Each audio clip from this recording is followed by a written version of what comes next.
Sa aklat po ng Marcos or Mark, chapter 1, verse 1. Ito po ang pagkasabi sa magandang balita Biblia.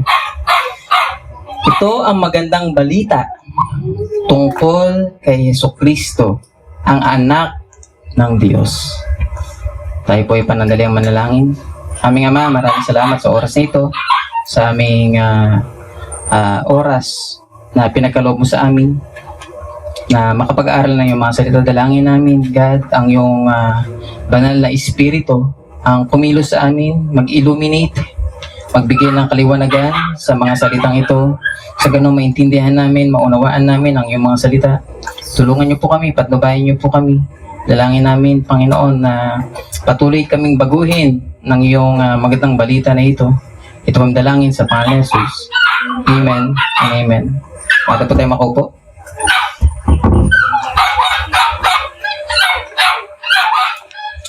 So,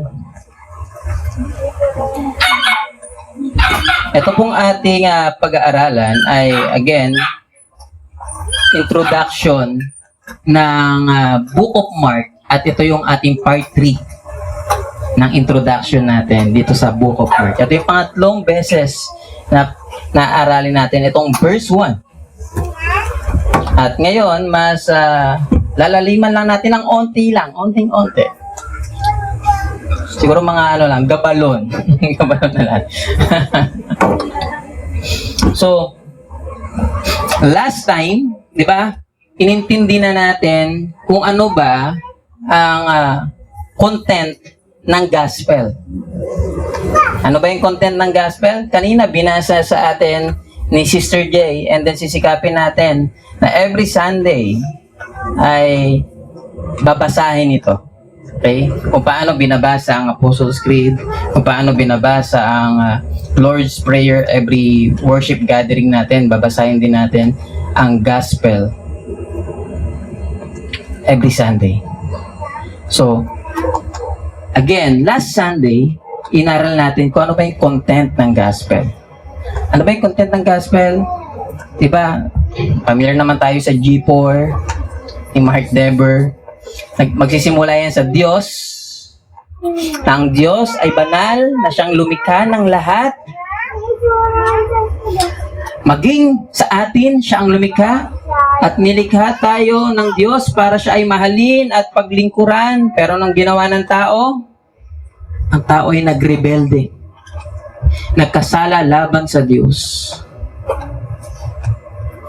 At dahil sa ating mga kasalanan, ahatulan tayo ng Diyos.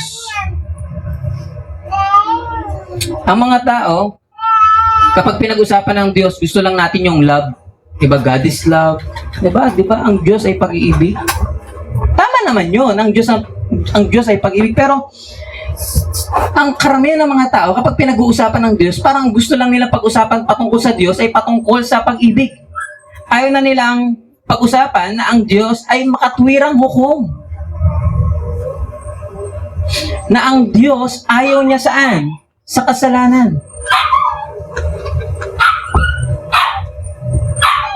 Kaya, dahil sa kasalanan, paparusahan tayo ng Diyos. Di ba madalas kong tinatanong sa atin, sa tingin nyo ba, every time ba na nagkakasala tayo, natutuwa kaya ang Diyos? Sinasabi kaya ng Diyos, every time na tayo ay nagsisinungaling. Ano kaya iniisip ng Diyos? Sabihin kaya sa atin, oh, very good ka naman, magsinungaling ka na naman. Kapag ikaw ay may niloko, pa-in-scam ka, sa tingin mo natutuwa kaya ang Diyos? Kapag ikaw ay nanakit, may ginawang hindi maganda, sa tingin natin natutuwa ang Diyos? Ang Diyos hindi siya natutuwa sa kasalanan dahil ang Diyos ay banal at makatuwirang Diyos. Kaya paparusahan niya ang taong nagkasala. At yun ang katotohanan. At many times gusto nating umiwas sa Diyos, pero hindi habang panahon makakaiwas tayo sa Diyos. Darating at darating ang panahon, masusumpungan natin ang Panginoon. Tanong,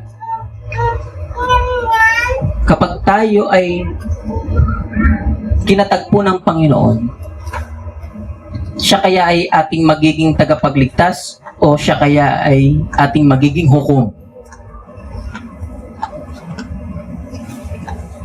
Sana makatagpo natin ang Panginoon.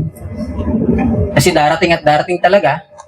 Nakakatagpuin natin ng Diyos. Ayon man natin sa hindi, Dahil kapag tayo ay pumanaw, anong sabi ng Biblia? Hebreo 9:27, tinakda sa isang taon na minsan ay mamatay. Pagkatapos ito ay paghukom. Ayaw mo man sa hindi, darating at darating yung panahon ng paghukom sa atin ng Diyos. Tanong, tayo kaya ay makaparoon sa kalangitan? O doon sa kapahamakan? Actually, dahil sa ating kasalanan, kapahamakan ang destinasyon natin. Dahil sa kasalanan, Sino ba dito wala kasalanan? Sino wala kasalanan? Lahat tayo nagkasala. Sabi ng Roma chapter 10, verse 3, chapter 10. Chapter 3, verse 10. Walang matuwid, wala ni isa. At dahil sa kasalanan, nahatulan tayo ng Diyos. At ito, meron tayong pupwedeng depensa mula sa hatol ng Diyos. Walang iba, kundi ang gospel, ang mabuting balita. Ano pa ang gospel? Ito yung buhay, kamatayan, at muling pagkabuhay ni Jesucristo. Dahil para tayo ay pumunta sa langit. Kahapon nagdi-discipleship kami, nag-aaral kami ng naaral namin yung gospel. Ang requirements po para tayo ay pumunta sa langit, simple lang. Basic lang, perfection. From birth to death. Yun lang naman Yun ang requirements Para kung gusto niyo pumunta sa langit, yun ang requirements. Perfection. From birth to death. Ibig sabihin, wala kang kasalanan. Ang problema, papasa kaya tayo? Walang papasa. Kaya po, tama po. Kaya, hindi natin kayang iligtas yung sarili natin kasi makasalanan din tayo. Kailangan banal ang magbayad sa ating mga kasalanan. Diba? Madalas kong sinasabi, hindi mo po pwedeng bayaran yung kasalanan mo kasi makasalanan ka. Para kang umutang para bayaran yung isa pang utang.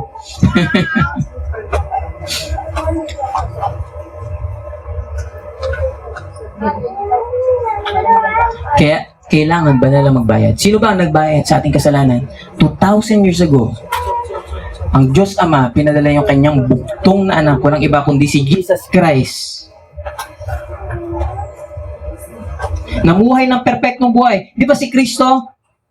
Si Kristo ang nakapulfilled ng law. Perfectly.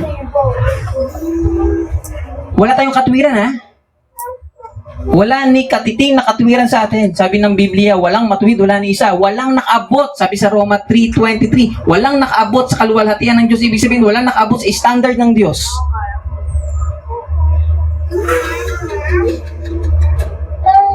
Kaya walang karapatan. Alam niyo sino nakaabot ng standard ng Diyos? Walang iba kundi ang Diyos din, si Kristo. Kaya si Kristo yung marapat na magbayad sa ating mga kasalanan. Ikaw, kahit anong pagsisikap mo, kahit anong mabuting gawa mo, hindi ka maliligtas ng mabuti mong gawa kasi makasalanan ka pa din. Madalas ko ang sinasabi, di ba? Magsabi kayo o magbigay kayo sa akin ng pangalan na kakilala nyo na sobrang bait. Pero I tell you, kahit sobrang bait niya, may kasalanan pa rin yan. At dahil sa kasalanan, mapapahamak ang tao. Pero si Kristo, wala siyang kasalanan. Kaya siya yung marapat na magbayad ng ating kasalanan. Siya yung namuhay. Kaya nga, di ba, madalas yung sinasabi, bakit po pwede namang bakit si Kristo kailangan pang mamuhay ng almost mahigit 30 years dito sa lupa? Pwede naman magpakita na lang siya sa langit, tapos okay, ako si Kristo, sumampalataya kayo sa akin, bayad na kasalanan. Pwede naman ganun, di ba? Pero bakit siya namuhay ng bakit siya namuhay na 30 years para mabigyan tayo ng righteousness, para ma-perfect niya ang law sa kanyang buhay.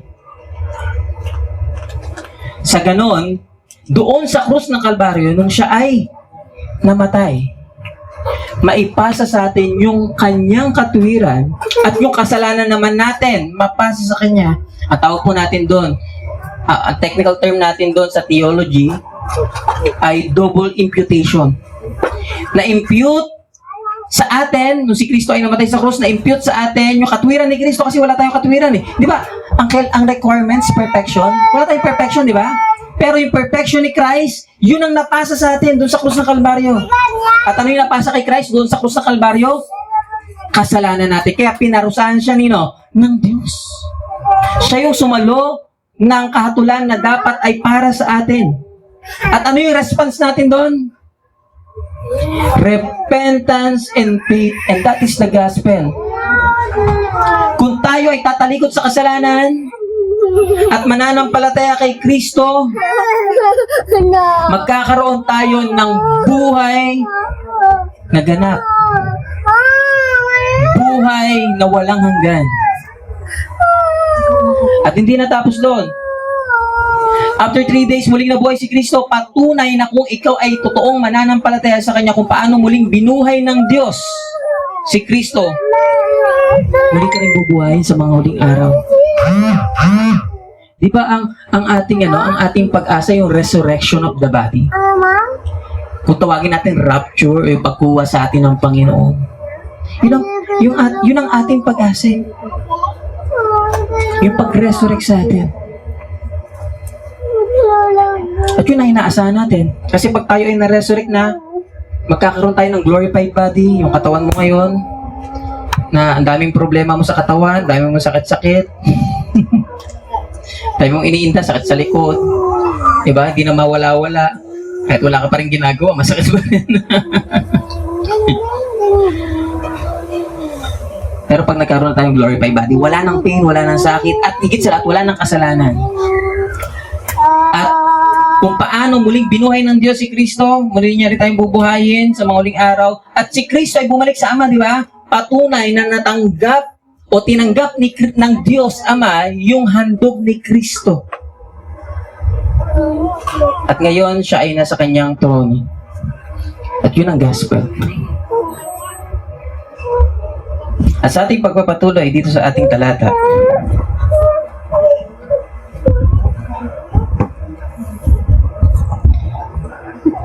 sikapin na natin na i-exegete itong talata na ito. Verse 1, basahin natin. Sabi dito, ito ang magandang balita. Stop muna tayo dyan. Ito ang magandang balita. Ano bang ibig sabihin ng word na good news or magandang balita? Alam niyo po ba sa Greek, ito ay, o sa original Greek manuscript, ang word na ginamit dito ay evangelion o euangelion. Ano bang ibig sabihin nun? Actually, ito ay compound word. Two Greek o two Greek compound word na ang root ay eu, meaning good, and angelos, meaning messenger. At alam niyo po ba, yung angelos, same yun ng root word ng angel. Di ba, anong Tagalog ng angel? Anghel. Pag lalaki, angelo. Pero, ang anghel po neuter, ibig sabihin, wala siyang wala. Pero ang ginagamit sa kanya na pronoun ay he. So, ang word na gospel ay galing ito sa two compound word ito na you o e, na ang ibig sabihin ay good, and angelos, meaning messenger o good message. That's the etymology of this word. Pero ito, Alam niyo po ba, nung ancient time, in ancient Greco-Roman culture, yung word na Evangelion ay originally binibigay ng isang tao na nagpo-proclaim ng victory and also ascension or birth ng isang emperador or ng isang hari. Ito pong Greek word na ito, bigyan ko lang kayo ng background para medyo magkaroon kayo ng idea kung bakit ito yung ginamit ng mga gospel writer. Itong word na ito, itong word na evangelion or good news, bakit ito yung ginamit nila? So, itong word po kasi na ito, sa classical Greco-Roman world, yung word na gospel, ito po ay highly political and imperial because nire-refers ito sa dalawang bagay. Nabanggit ko naman na ito kanina. Una, ginagamit ito, word ito, word of victory ito eh. Una, ito ay proclamation of military victory. Pag sinabing good news, alam niyo po ba, nung ancient time, nung katulad sinabi ko kanina, Greco-Roman world, kapag merong gera, kapag merong labanan, pag natapos na yung gera, syempre pag natapos yung gera, merong nananalo, merong natatalo. Kapag ang mga sundalo ng mga Romano ay natapos na, pag natapos na yung labanan, yung gera, yung sundalo ng mga Romano, may unang tao, o ang tawag nila doon, merong mensahero na una nilang pinapadala na nagbibigay ng balita. Anong klaseng balita? Yung itong messenger na ito yung magbibigay ng news kung sila ba ay nanalo sa gera o natalo sa gera. Halimbawa, natapos na yung labanan. Automatic, ang mga Romano, merong messenger yan. Basta pag natapos yung labanan, maisang tatakbo pabalik sa kanilang lugar at maghahayag ng balita kung sila ay nanalo o natalo. Kung ang messenger ay bumalik sa kanilang lugar at bagsak yung balikat at iika-ika, ano kaya mensaheng meron doon? Talo. Pero kung ang messenger ay malayo pa lang, humihiyaw na at tumatalon na,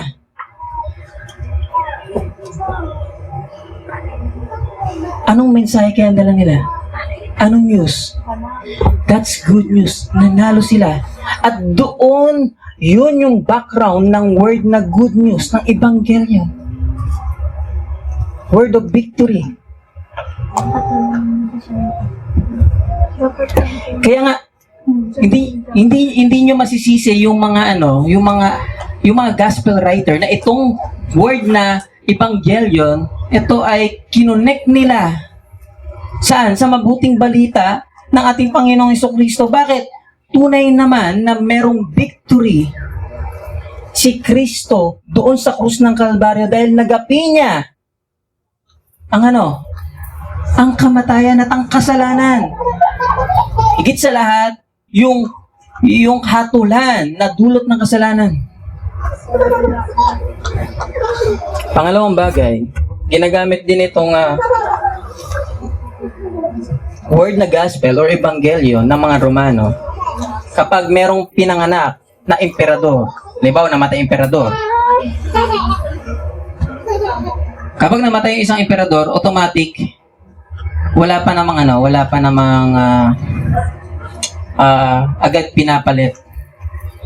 Hanggang sa merong mapili, kung walang anak, merong binibigay, merong tinatakda na na emperador.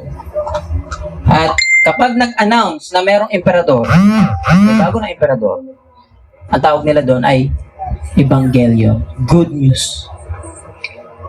At madalas din, kinokonek ito sa Pax Romana. Ibig sabihin ito yung kapayapaan. Peace. At yun naman, di ba, ang tawag kay Kristo? Prince of Peace.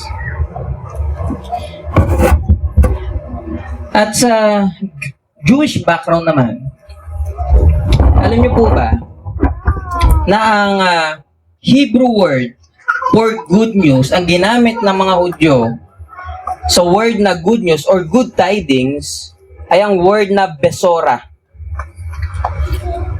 At nung ang Old Testament, kasi po, sa original language, ang Old Testament ay nasulat saan?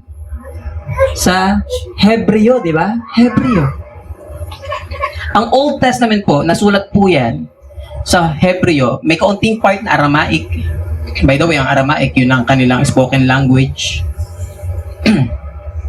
during the time ni Christ. Pero ang buong Old Testament, malaking part dyan, ay nasulat saan? Sa Hebreo.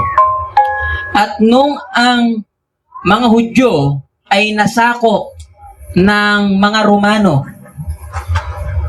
alam niyo po ba, ang Old Testament ay tinranslate sa Greek. Ang buong pero di ba? Again, di ba ang Old Testament Hebrew siya? Hebrew language. Pero para maintindihan ng mga ibang lahi din.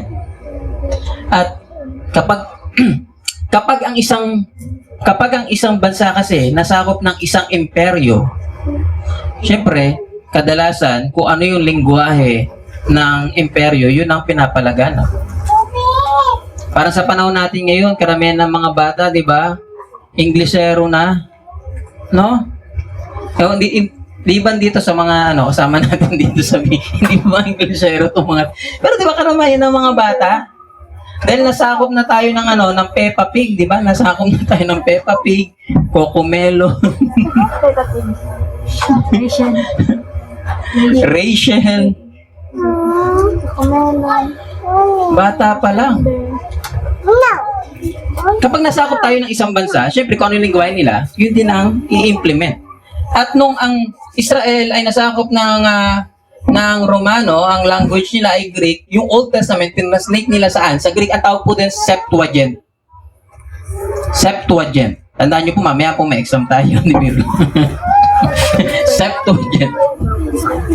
Okay. Alam niyo po ba yung Isaiah chapter 40? Verse 9, basahin ko po to. Sabi dito, "Get yourself up on high mountain, O Zion, bearer of good news.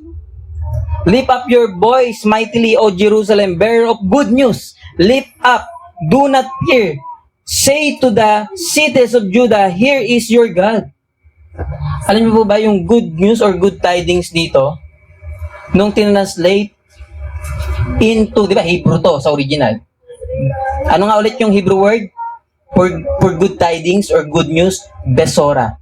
Nung tinranslate ito sa Greek, ang word na ginamit nila, Ebanghelyo. Okay. Kaya, again,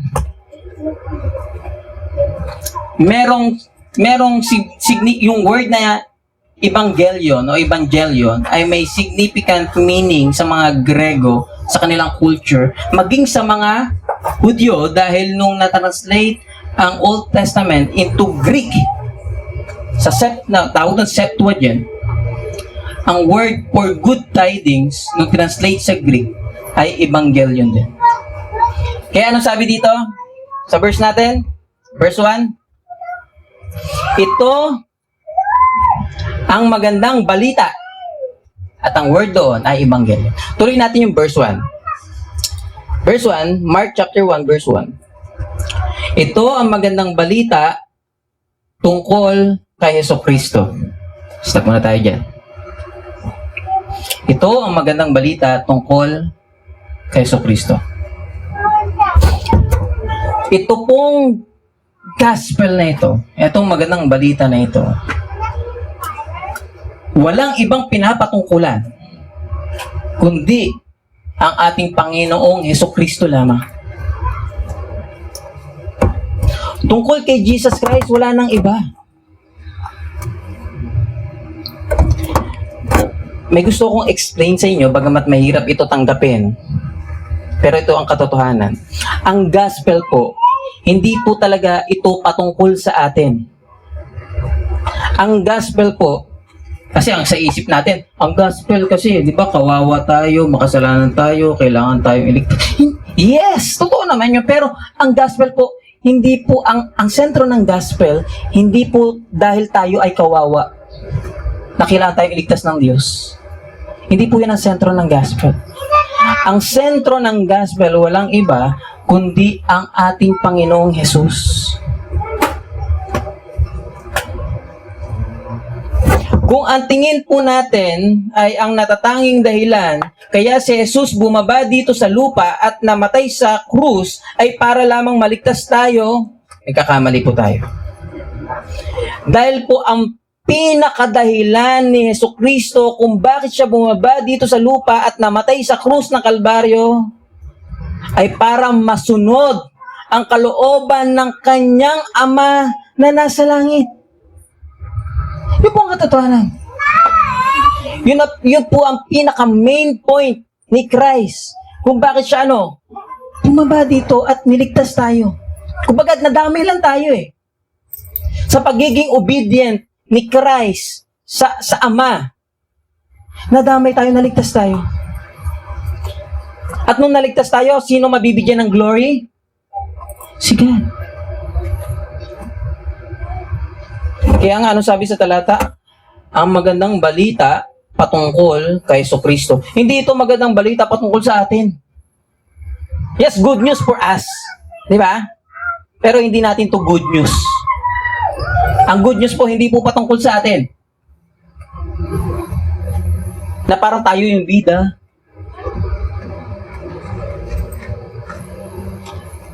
Ganun ba? Kapag ang tingin mo sa gospel, ikaw ang bida, maling-mali ang tingin mo sa gospel. Dahil ang gospel po, God-centered. Ang bida, walang iba kundi ang Diyos. At ang dapat na mag-glorify sa gospel, walang iba kundi ang Diyos. Maging sa ating mga presentation ng gospel, ang sentro dapat walang iba kundi ang Diyos. Ang natatanghal, walang iba kundi ang Diyos. Hindi tayo, hindi kung sino pa man, kundi ang Diyos. Maging sa ating pagpipresent na mabuting balita. Alam nyo ba, recently may nakausap ako. Ito ay pastor eh. Hindi, nagkausap kami. Tapos ang kwento niya sa akin, alam mo ba, meron akong pamilya na na-encounter. Sabi niya sa akin, alam mo ba, ang daming pastor na ang pumunta dyan sa pamilya na yan. Nireject lahat. Nung ako ang nag-share, lahat sila tumanggap. Sabi ko parang, hindi ko naman siya sinopla. Pero sa isip-isip ko, sabi ko parang ikaw po ang tagapagligtas. Sa isip-isip ko lang, hindi ko na sinabi sa kanya kasi malaking tao, baka mabugbog ako.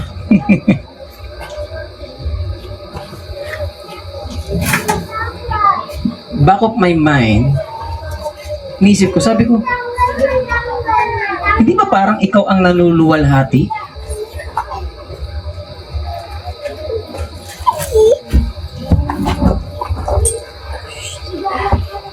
Hindi ba ikaw parang ikaw yung bida? No, ang dami na nag-share, ang dami na nag-evangelize sa pamilya na ito. Nung ako ang nag-share, ang word of God na born again.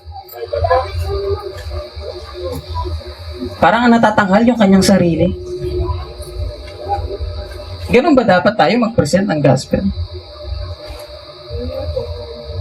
Dapat ang tinatanghal natin, maging sa pagpe-present natin ng gospel, walang iba kundi ang Diyos.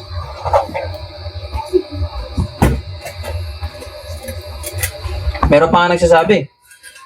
Yung iba, sasabihin, Pasalamat ka sa akin ha, kasi kung hindi kita in-invite, hindi ka maliligtas. Kung hindi kita in-invite sa church. Actually, privilege sa atin na tayo maglingkod sa Diyos. Okay?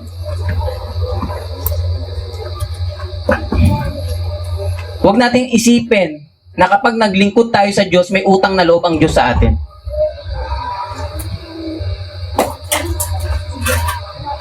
Alam niyo po ba, maging maglingkod sa Diyos, hindi tayo karapat-dapat kasi makasalanan tayo. Pero, nung pinili ka ng Diyos na maglingkod sa Kanya, that's privilege, di ba? Yung binigyan ka ng pribileyo ng Diyos na mag-share ng gospel, pribileyo yan. At dapat ang natatanghal dyan, walang iba kundi ang Diyos. Hindi tayo. Hindi ang ating sarili. Kaya maging sa ating gospel presentation, kapag nag-share tayo ng gospel, dapat ang naluluwalhati, ang natatanghal, walang iba kundi ang Diyos.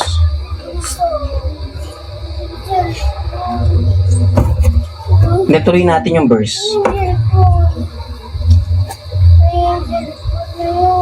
Sikapin natin tapusin itong verse 1. Sabi dito, tutuloy ko na yung verse 1 ha. Ito ang magandang balita tungkol kay Jesucristo, ang anak ng Diyos. And that's the verse 1. Again, basahin ko. Ito ang magandang balita patungkol kay Jesucristo, ang anak ng Diyos. By the way, yung word na Christ doon sa pangalan ni Kristo, huwag nating isipin na apelyido ni Jesus ay Christ. Okay? hindi po last name ni Jesus Christ. Okay, baka iniisip nyo pa rin na apelyido ni Christ as ni Jesus ay Kristo. Hindi po ah. Ang word na Kristo or Christ ay title. Di ba sa atin, kapag meron kang title, di ba nilalagay sa unahan? Di ba? Kanyari, Pastor Art. Okay, nilalagay sa unahan. Hindi Art Pastor. hindi, di ba? Tama? O, kapag ikaw ay engineer, di ba? O, sino bang gusto mag-engineer dito? Di ba si Caitlyn ba? Si Ken. O, engineer Ken. O, foreman muna bago mag-engineer. Biro lang. O, engineer, di ba? Sa unahan ng pangalan. Pero, ang mga Hudyo, kapag nagbibigay ng title, hindi sa unahan, sa dulo. Una ang pangalan, sunod ang title. By the way, ang ibig sabihin ng Kristo ay King. Or sa Hebreo, ito ay Messiah. Ang hari na pinangako. King. Kaya, yung word na Kristo, that's King. Christ, yun ay sa Greek or sa Hebrew kasi, yun ay kinuha sa pangalan ni Joshua na Yeshua. Nung sa Greek, Jesus. Okay? So, kaya Jesus Christus, yun sa Greek. Okay? Yeshua, the Messiah. Si Jesus, na ano? Na hari. And then, ang sabi dito, may additional pa na description kay Jesus. Hindi lang basta Kristo. Ano yung sabi niya? Anong sabi ni Mark sa talata? Ano doon? Kung nakita po niyo sa Biblia? Ang magandang balita nito ay patungkol kay Jesucristo na anak ng Diyos. Isa po na tayo dyan. At hanggang dyan lang naman talaga tayo. Hanggang dyan lang yung verse 1 eh. Sana po, wag po kayong ganito po kayong mag-aral ng Word of God dito sa gathering natin. Verse by verse. Di ba, nasa word, kung kaya natin word by word, sikapin natin. Pero, yun po tawag sa ating pag-aaralan o ating way ng ating pag-aaral ay expository preaching. Okay? Dahil sinisikap natin na, yes, ma-expose, ma-exegete ang word by word, verse by verse, chapter by chapter. So, anak ng Diyos. Pag pumasok ba sa isip natin yung salita, again, ito ay title ulit ni Christ, anak ng Diyos. Pero, pag sinabing anak ng Diyos, ano ang pumapasok sa isip natin? Si Kristo, anak ng Diyos. Magbibigay po ako sa inyo. Kung ikaw ay medyo pilosopo at hindi mo naiintindihan ang katuruan ng Christianity, ito ang po pwede pumasok sa isip mo. Si Kristo, anak ng Diyos. Paano yun? Nang anak ang Diyos? Kaya ganon? Kaya? Kapag ang iyong kaisipan, wala kang background sa Christian doctrine, yun ang iisipin mo. Ha? Si Jesus Christ, anak ng Diyos, ibig sabihin, di ba may God the Father? Kaya alam nyo ba, may nagtuturo, mayroong God the Mother daw. May umiikot dyan sa Star Mall, di ko alam kung na-encounter nyo na, kasi nag-share kami ng gospel dyan, may na-encounter kami dyan, nag-share ng God the Mother, God the Father.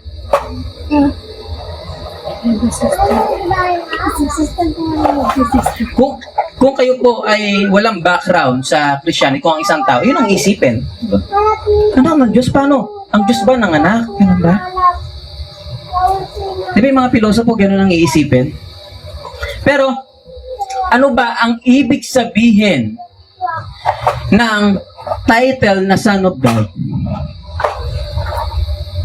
Kapag tinawag na anak ng Diyos, halimbawa, first century Christian ka, tapos narinig mo to, ano papasok sa isip mo? Sa atin, ganun ang nasa isip natin, oh, anak ng Diyos, ibig sabihin, ang Diyos ng anak. Pero, sa audience ni Mark, hindi niya na-explain, di ba?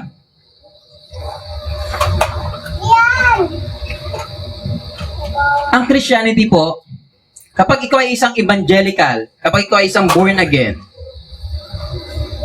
meron po tayong tinatawag na non-negotiable doctrine. At isa sa mga non-negotiable doctrine na dapat natin panghawakan, na ang Diyos ay triune. Naniniwala tayo sa doktrina na kung tawagin natin ay Trinity. Na there's only one God, one essence in three distinct persons, and that is God the Father, God the Son, God the Holy Spirit. Tayo po, hindi tayo naniniwala na ang Diyos Ama ay nagkaroon ng anak. Tapos, si Jesus Christ yun. Pag sinabing Son of God, ibig sabihin, ang tinutungkulan ni Mark at ng mga gospel author or ng mga scriptural author ay yung essence. Ano yung essence? One essence, one nature, and that is God. Nung sinabi kapag sinabi ng Word of God na Son of God or ng mga scripture writer, katulad ni Mark, kapag sinabing Son of God, ang ibig sabihin nun, si Jesus Christ ay merong same essence, same nature ng Ama, which is God. Alam niyo po ba, sa scripture, kasi, madalas merong mga nakikipag-debate sa akin. Ayoko na masyadong makipag-debate ngayon, naubos yung oras ko. Kasi dumadagdag yung mga kaaway ko. Pero pag gusto na makipag-debate, formal debate, di ba? Hindi yung away debate. Pag sinabi pong Son of God, again, it means same nature ng Ama. At ano yung nature ng Ama? God. Ano yung essence ng Ama? God. Bibigyan ko kayo ng example. Si Judas po, tinawag ni Jesus Christ na anak ng kapahamakan. Ibig sabihin ba, ang kapahamakan ng anak? Tapos, ang naging result, si Judas? No. Ang ibig sabihin ni Jesus Christ, nung tinawag niya si Judas na anak ng kapahamakan, yung essence ng kapahamakan, yun ang mangyayari kanino? Kay Judas. Kaya nga hindi ibig sabihin, hindi literal na kapag sinabi ng scripture na anak ng Diyos, okay, ang Diyos ng anak, tapos si Jesus Christ. Dahil naniniwala tayo na si Jesus Christ ay co-eternal. Yun po ang siguro, bigyan ko lang kayo ng onting definition ng Trinity. Ang basic definition ng Trinity ay ito. There's only one essence. And what essence is that? God. There's only one God. We are monotheists. Pag sinabi monotheist, naniniwala tayo na merong isang Diyos. Hindi tayo polytheist. Pag sinabi polytheist, yung maraming Diyos, hindi tayo naniniwala sa many gods. Naniniwala tayo na merong iisang Diyos. Isa lang ang Diyos.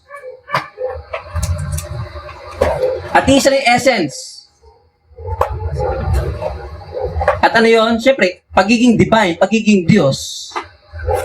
At etong one essence na ito, itong one nature na ito, na divine, na Diyos, ay makikita natin sa tatlong persona. Diyos Ama, Diyos Anak, Diyos Espiritu Santo. At itong tatlong persona na ito ay distinct sa isa't isa. Ang Diyos Ama, hindi siya ang Diyos Anak, tama? Hindi rin ang Diyos Anak, hindi rin siya ang Diyos Espiritu Santo. Ang Diyos Espiritu Santo, hindi rin siya ang Diyos Ama. Distinct sila. At they are co-equal. Pag sinabi co-equal, pantay-pantay sila. Hindi subordination. Kasi merong naniniwala na mas mataas ang Ama, tapos sumunod lang yung Anak, tapos mas mababa ang Santong Espiritu. Naniniwala tayo na they are co-equal. Pantay-pantay sila sa kapangyarihan, sa kakayanan, sa mga attributes, same sila. Walang mas matas, maging sa authority. Pantay-pantay sila ng authority. And also, they are co-eternal. Pag sinabi co-eternal, ano ibig sabihin ng eternal? Ano po ang ibig sabihin ng eternal? Yes, walang hanggan. Siguro basic definition ng eternal, walang simula, walang katapusan. Okay? Kung sasabihin natin si Kristo, anak lang, ibig sabihin nagsimula, eternal. Hindi yan eternal. Pero si Kristo walang simula, walang wakas eh. Kaya di ba sa mga title ni Christ, Alpha and Omega? Walang simula, walang wakas. Dahil siya ang author ng beginning at ng end. Si God o si Christ ay co-eternal. Ibig sabihin, wala siyang pinagmulan. Kaya nga isa sa mga pangalan ng Diyos, Yahweh. Alam niyo ba, si God the Father, tinawag na Yahweh. Si God the Son, tinawag na Yahweh. Si Holy Spirit, Spirit of Yahweh. Ang ibig sabihin ng Yahweh ay self-existing God. Ibig sabihin, nag-exist siya dahil nag-exist siya. Dahil Diyos siya.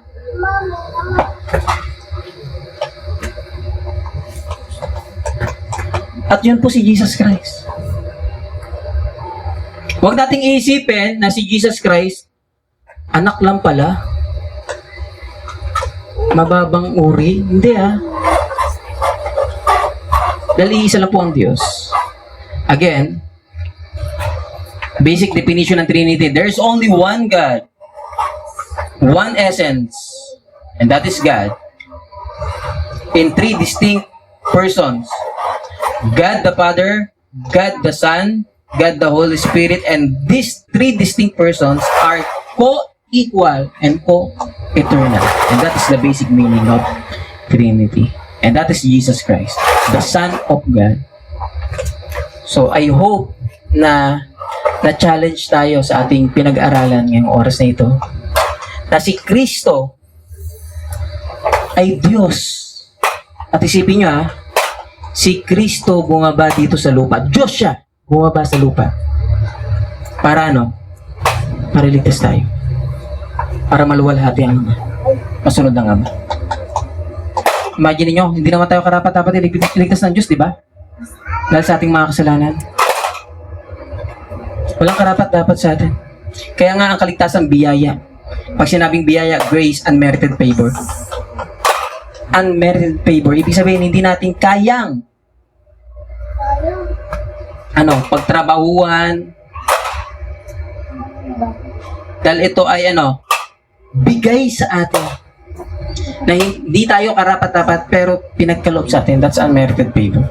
And that's grace. Hindi tayo karapat-dapat pero pinagkaloob ng Diyos. Kaya dapat magpasalamat tayo sa Diyos sa kanyang biyayang kaligtasan na tinanggap natin. Kaya itong magandang balita na ito, magandang balita talaga sa atin. Bakit? Makasalanan tayo, mapapahamak tayo. Pero dahil sa ginawa ni Kristo doon sa krus ng Kalbaryo, meron tayong kaligtasan. I hope na tayo ay mag-response sa gospel. At ano yung response natin sa gospel? Repentance and faith. Tayo pong lahat ito ngayon.